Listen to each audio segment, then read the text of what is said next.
کہ شیر جو ہے وہ اپنے ہی گھر میں چھپے ہوئے تھے، آہو ہرن نہ نکلتے تھے سبزہ زار سے، ہرن جن کا ہر وقت کا یہی کام ہے کہ وہ چونکڑیاں بھرتے رہتے ہیں، چھلانگے لگاتے رہتے ہیں، لیکن شاعر یہاں پہ کہہ رہا ہے کہ گرمی اس قدر زیادہ تھی کہ جو مسلسل چھلانگے لگانے والے جانور ہیں وہ بھی اپنے ہی گھروں میں مطلب بیٹھے ہوئے تھے، وہ سبزہ دار میدانوں سے باہر نہیں نکل رہے تھے۔ آئینہ مہر کا تھا مقدر غبار سے، آئینہ چہرہ مہر سورج، مقدر یہاں پہ اس کا مطلب ہے میلا، غبار گرد سے۔ میدان کربلا میں گرمی میں شاعر بیان کر رہا ہے کہ ادھر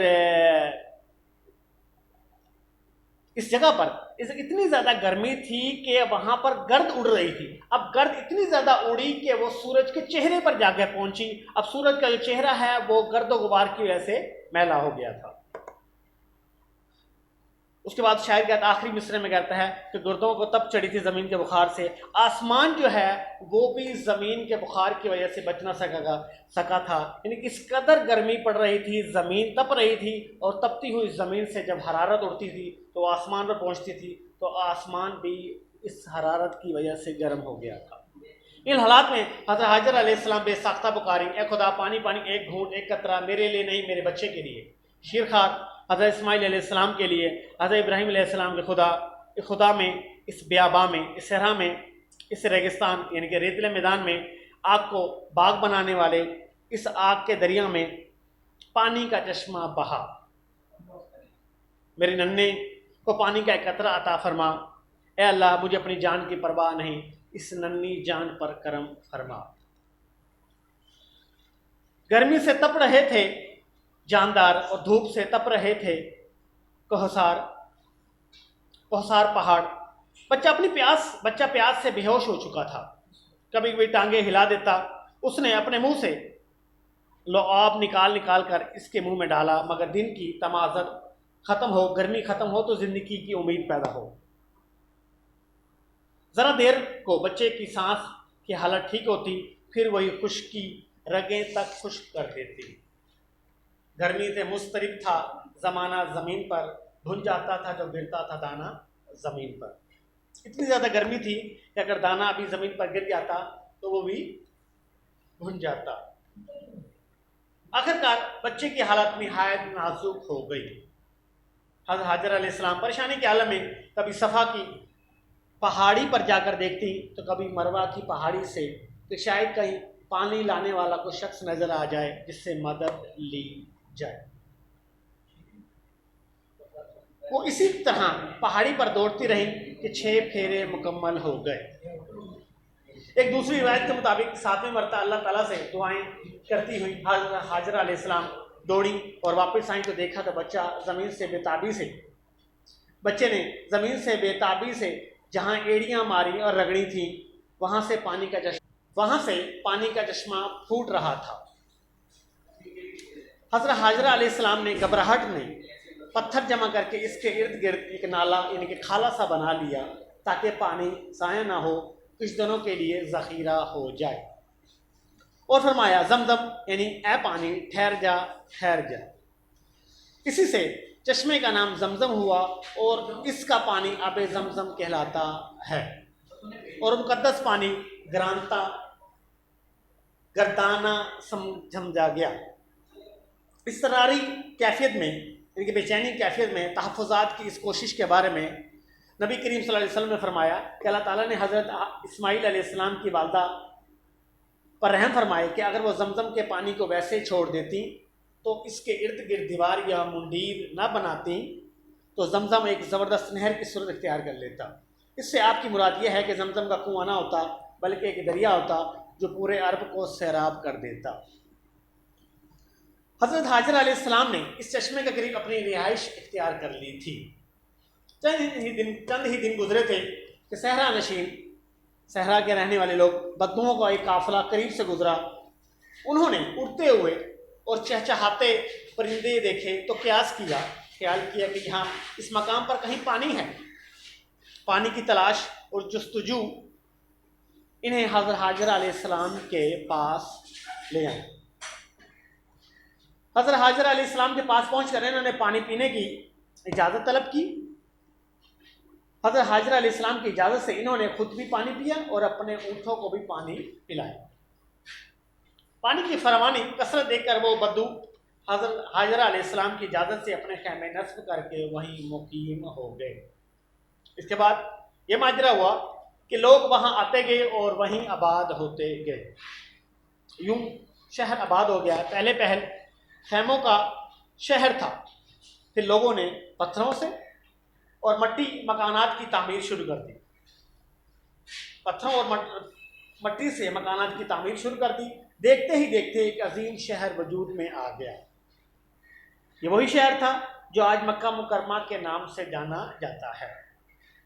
ایک بے تابو گیا، ان کے بغیر سبزے والے اور بغیر صحرا والے صحرا میں محض حکم خداوندی کی تعظیم میں دکھ جھیلنے والی حضرت حاجرہ علیہ السلام کو خدا نے رہتی دنیا تک عزت اور شہرت عطا کر دی کہ وہ جس پہاڑی حصے پر دوڑی تھی، آج ہر مسلمان حج و عمرہ کے دوران اس کی تقلید کرتا ہے، پیروی کرتا ہے، اس کی تکلیف اور صبر پر عملی داد دیتا ہے۔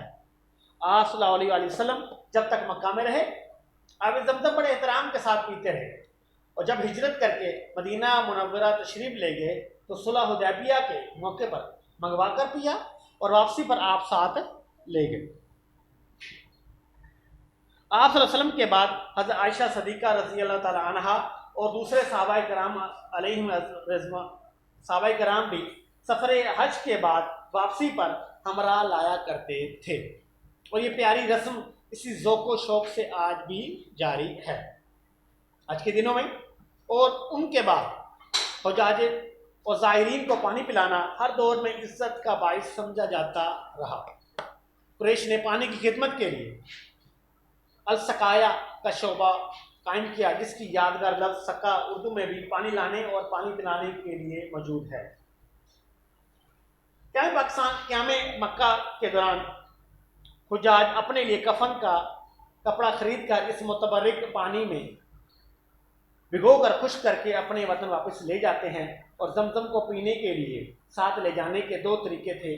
3 ساس خالی کنستر کے اندر موم پگھلا کر پھیر دیتے تھے۔ آپ نے دیکھا ہوگا آج کل تو یہ کریانہ یا ڈپارٹمنٹ اسٹور پر یہ کنستر جو ہے یہ موجود نہیں ہوگا۔ پہلے جو تھا وہ گھی کے ڈبہ ایک ہوتا تھا 15 سے 20 کلو کے درمیان، اس کو کنستر کہا گیا ہے۔ اسی کے اوپر جو ہے وہ موم پگھلا دی جاتی تھی، پھر اسی کنستر میں پانی بھر کر ٹانکا لگا دیا جاتا تھا، اور اس طرح یہ پانی محفوظ کسی ملک تک چلا جاتا تھا۔ جو کنستر کا وزن نہیں لے جا سکتے تھے ان کے لیے ٹین کی گول کپیاں سی بنی ہوتی تھی، جن کے ایک سرے پر منہ بنا ہوتا تھا، جسے زمری کہا جاتا ہے۔ زمری مطلب سوراخ۔ پلاسٹک ٹین سے چونکہ ہلکا ہوتا ہے، اس لیے آپ لوگ ٹین کی کپیوں کی بجائے پلاسٹک کے ڈبوں میں اس زمزم کا پانی لے جاتے ہیں۔ علامہ اقبال کیا خوب یہاں پر فرما رہے ہیں کہ زائرین کعبہ سے اقبال یہ پوچھے کوئی، کیا حرم کا تحفہ زمزم کے سوا کچھ بھی نہیں؟ کیا صرف زمزم ہی ہے حرم کا تحفہ اور کچھ بھی نہیں ہے؟ اب زمزم کو نبی کریم صلی اللہ علیہ وسلم نے ہمیشہ بڑے احترام اور اہمیت دی ہے۔ ایک مرتبہ کنویں کے پاس کھڑے ہو کر پانی نکالنے والوں کی حوصلہ افزائی کی۔ فتاوی عالمگیر اور طبقات ابن سعد کے مطابق نبی کریم صلی اللہ علیہ وسلم نے متعدد مرتبہ کنویں سے خود ڈول نکال کر اسے کھڑے ہو کر پیا، حالانکہ عام حالات میں آپ صلی اللہ علیہ وسلم کھڑے ہو کر پانی پینے اور کھانے کو نہایت برا جانتے تھے۔ اس بنا پر امام شافعی رحمۃ اللہ علیہ اس حد تک جاتے ہیں کہ جو شخص شاہراہ عام پر یعنی کہ عام سڑک پر کھڑے ہو کر کھائے یا پیے، اس کی شہادت کسی شرعی عدالت میں قبول نہ کی جائے۔ حضرت عبداللہ بن عباس رضی اللہ تعالی عنہ فرماتے ہیں کہ نبی کریم صلی اللہ علیہ وسلم نے ارشاد فرمایا کہ زمزم کا پانی جس غرض سے بھی پیا جائے اس کے لیے مفید ہوگا۔ اگر شفا کی غرض سے پیا جائے تو اللہ تعالیٰ اس سے تسلی دے گا، اگر سیراب ہونے کے لیے پیو گے تو اللہ تعالیٰ تمہیں سیراب کرے گا، اور اگر تم اللہ سے کسی سلسلے میں پناہ لینے کے لیے پیو گے تو اللہ تمہیں پناہ دے گا، اور اللہ تعالیٰ کی طرف سے حضرت اسماعیل علیہ السلام کی سیرابی ہے۔ حضرت ابو ذر رضی اللہ تعالیٰ عنہ نے کعبہ شریف اور ان کے پردوں کے درمیان 40